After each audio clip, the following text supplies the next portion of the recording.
నిన్న సిద్ధు మూసేవాళ్ళ చనిపోయిన రోజు అంట కదా, అసలు ఎందుకు చంపేశారు? అదొక గ్యాంగ్ రివెంజ్ వార్లే. దానికన్నా ముందు ఒక విషయాన్ని చెప్తా. సిద్ధు మూసేవాళ్ళ చనిపోయి ఎన్ని ఇయర్స్ అవుతున్నా సిద్ధు మూసేవాళ్ళ పోస్ట్ చేసిన సాంగ్స్కి వ్యూస్ పెరుగుతూనే ఉన్నాయి కానీ తగ్గట్లేదు.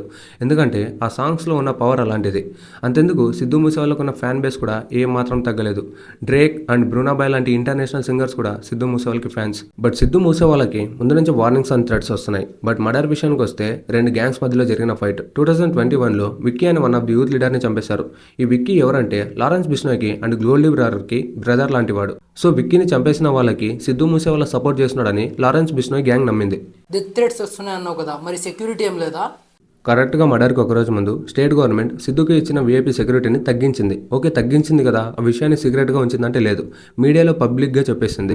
ఇప్పుడు అందరికీ తెలిసిపోయింది సిద్ధు మూసేవాళ్ళ సెక్యూరిటీ తగ్గిందని. దాని నెక్స్ట్ డే అంటే May 29, 2022 రోజు సిద్ధు మూసేవాళ్ళ తన బుల్లెట్ ప్రూఫ్ కార్ను వదిలేసి ఒక నార్మల్ తార్లో బయలుదేరాడు. గార్డ్స్ని కూడా వెంట తీసుకుని వెళ్ళలేదు. జవహర్గా విలేజ్ దగ్గరికి రాగానే 6 మంది 2 కార్స్లో వచ్చి సిద్ధు మూసేవాళ్ళ కార్ని ఓవర్టేక్ చేసి మరి అడ్వాన్స్డ్ గన్స్తో సిద్ధు మూసేవాళ్ళ కార్ పైన 30 రౌండ్స్ కంటిన్యూగా ఫైర్ చేశారు. ఆ ఫైర్ ఇన్సిడెంట్లో సిద్ధు మూసేవాళ్ళ చనిపోయాడు.